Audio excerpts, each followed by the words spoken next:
We have today with us Calvin Sanborn as a law professor at the University of Victoria, who's written a beautifully written op-ed for the Friday Province that I found so uplifting I had to phone him up and have him on to do a little video interview. It starts, your op-ed starts with the theme of, it's about Donald Trump, and it quotes from this new book that's out by Bob Woodward, Fear. And that title comes from a quote that Donald Trump let slip, as you say, where he says that real power is fear. And what you're arguing in this op-ed is that the politics of fear are not traditionally what America has tried to stand for. It may have made mistakes over the years, but you lay out this history of how love and brotherhood, and I suppose I should say sisterhood, are what have driven the American dream. So tell me a little bit about, sort of how you got to thinking about that in terms of why you think fear is what drives Trump. Yeah, so one of the things that struck me in Bob Woodward's book is the incident where he interviewed Trump and asked him, what is power? And Woodward describes the moment as kind of a Shakespearean moment. He said it was kind of like Hamlet, where Trump hesitates and then he goes, well, real power, I hate to say it, is fear. And to me, that is kind of letting slip what's at root. President Trump got elected by appealing to people's fear of the other, fear of immigrants, fear of Islam, fear of terror, and he knows how to use fear, and that seems to be what's driven the political support for him. And so what I'm saying in this op-ed is that is a very un-American approach to things, that fear has driven every demagogue in other countries. It's driven all sorts of police states that have been established, like the Putin regime is driven by fear. But historically, the best of the United States has been not when Americans were being driven by fear of something, but by love and by optimism. So even when they were going through the Great Depression, Franklin Roosevelt said to them, that fear is the only thing that we need to be afraid of. That, his quote was, the only thing we have to fear is fear itself, nameless, unreasoning, unjustified terror. And so at that point, the United States in the Great Depression chose love and optimism and community. And they said, we're going to build a greater society. And in the same year that the United States was rejecting fear and choosing community and love and hope, Germany was succumbing to the Council of Fear. And that was really the origin. Hitler used fear of the other, fear of the Jewish people who he said had stabbed Germany in the back. And what I point out is that nothing good can come out of that kind of fear-driven autocracy. And that in the case of Germany, 50 million people died. Now, one of the things you talk about, you were talking about where you said what Trump actually does stand for in terms of, if America is about this sense of community and building community and having political differences, but still recognizing that we're in this together. I mean, that kind of works on two levels, I think, both in the way Americans deal with each other. There's been so much discussion of and I think it's swept into Canada a certain amount, a sort of, the whole I'm right, you're a moron kind of attitude to public discourse. And this breaking the country up into cliques in such a strong way. But for America, I mean, it has a huge impact in terms of extending those ideas to their way of dealing with the world. I mean, America has, of course, and I know you would agree with this, has made all sorts of terrible errors over the, certainly, 20th century, and in terms of exerting their power in misguided ways. But generally, I think I mean, would you argue that America and its ideals is generally a good thing for the world? Oh yes, and you know, it's really two opposite poles. There's a bipolar relationship between the founder of the Republican Party, Abraham Lincoln, and President Trump, because what Abraham Lincoln spoke for was the better angels of the nature of the American people, and he said something that I think is worth thinking about. That Abraham Lincoln said, "With malice towards none, with charity for all." So hatred towards none and love towards all, we shall proceed, you know, and listen to the better angels of our nature. And contrast that with President Trump, who has malice for all, including the people he works with. I mean, look at the pit of vipers that exists in the White House. They attack each other as much as they attack anybody else. So it's with malice towards all and charity towards none. It's the absolute opposite of the best of the American tradition. And I talk in the article, Gord, about you know, what is the American tradition? When the pioneers crossed the continent, they had a Bible with them. And in that Bible, it said to them that there are only three things that will last forever: faith, hope, and love. And the greatest of these is love. That's what they were believing in. That's what John McCain believed in. That's what John McCain was sustained by when he was a prisoner of war in Vietnam for 5.5 years. That love is the greatest power. And that ethic of love is found at the Statue of Liberty. Now, it's quite interesting to me that Stephen Miller, who's a major advisor to President Trump on immigration, denies that the credo that's inscribed at the Statue of Liberty has any real validity. He actually was saying, well, you know, that was added years after the statue was built. But we all know that for decades that the American people have believed that was their credo. The words on the Statue of Liberty, they say, "Give me your tired, your poor, your huddled masses yearning to breathe free. Send these, the homeless, the tempest-tossed to me.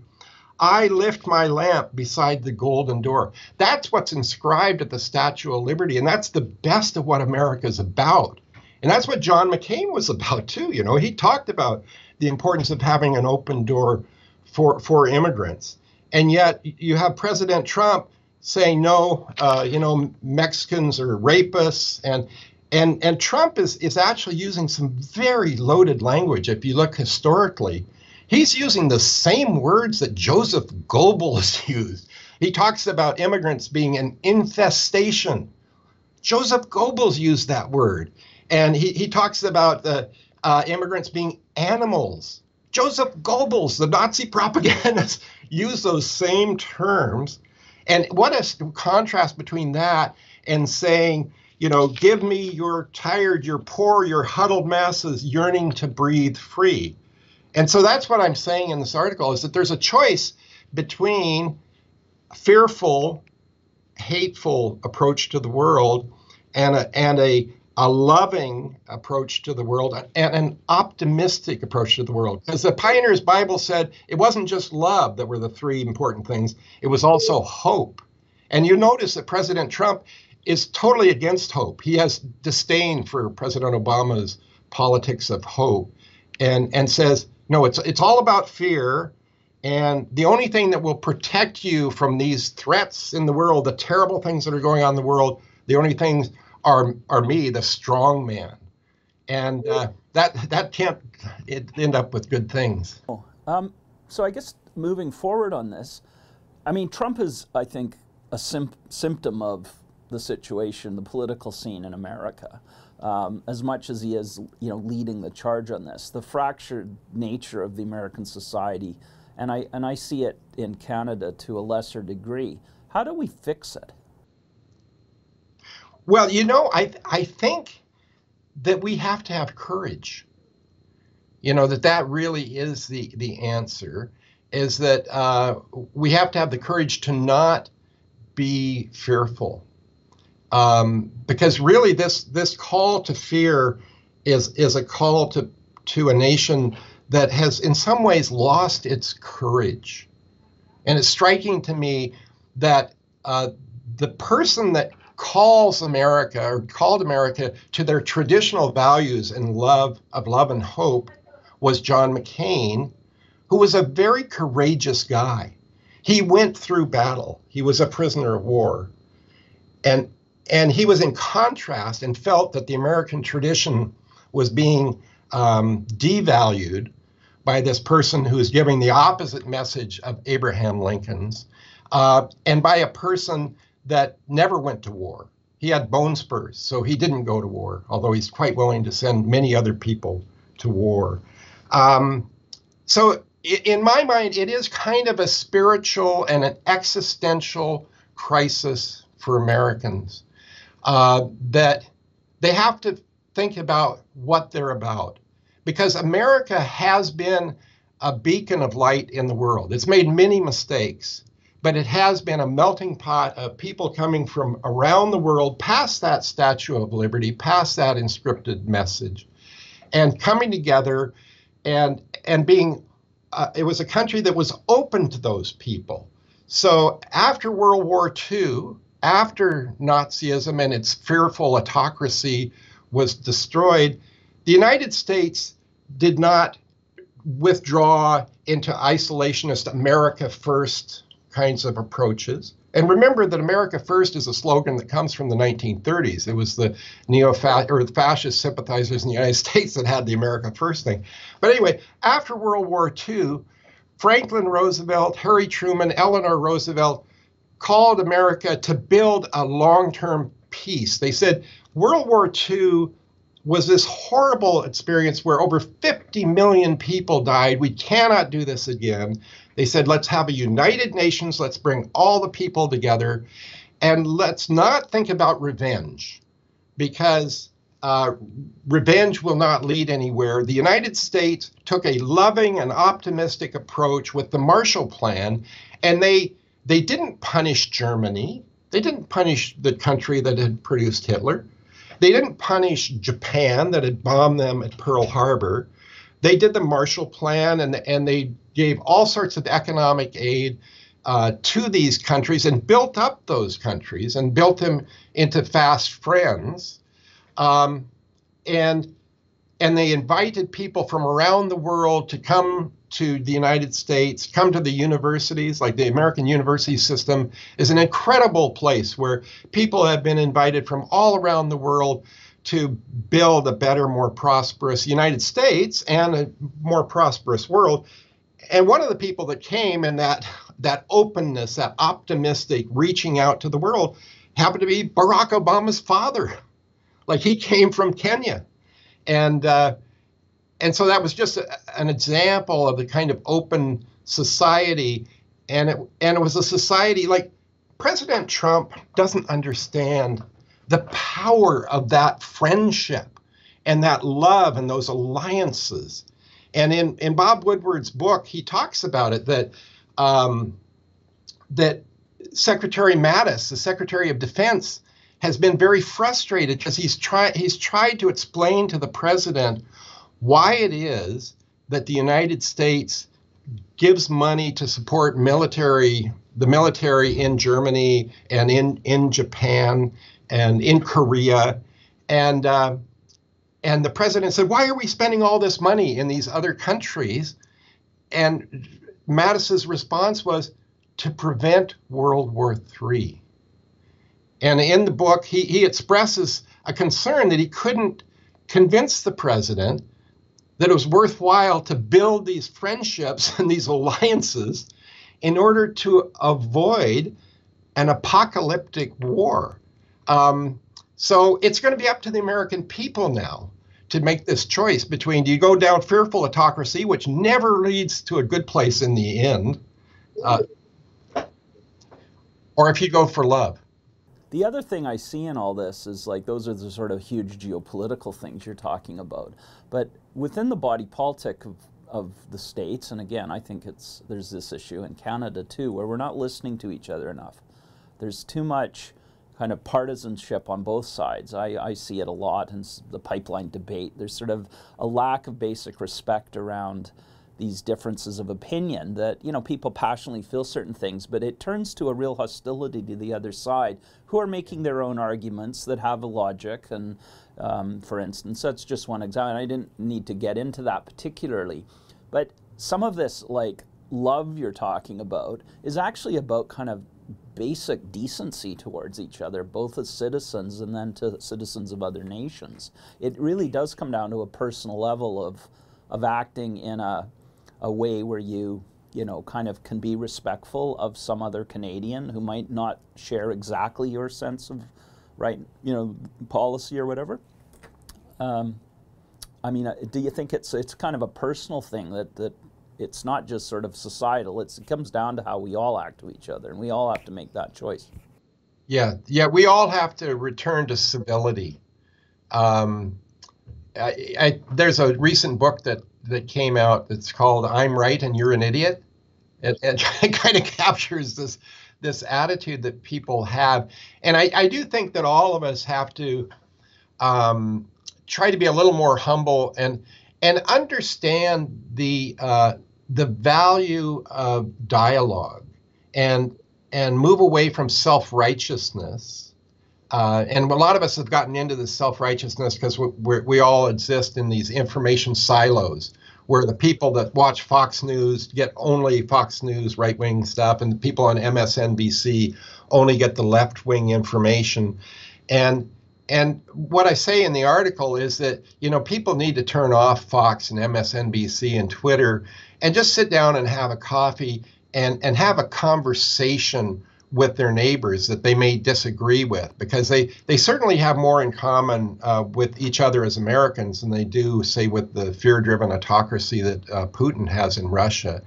And a part of this too, Gord, I think goes to the value of other opinions and just having that mix of opinions. And that's, of course, the wonderful thing about the press and the media, is that you can get a mix of opinions.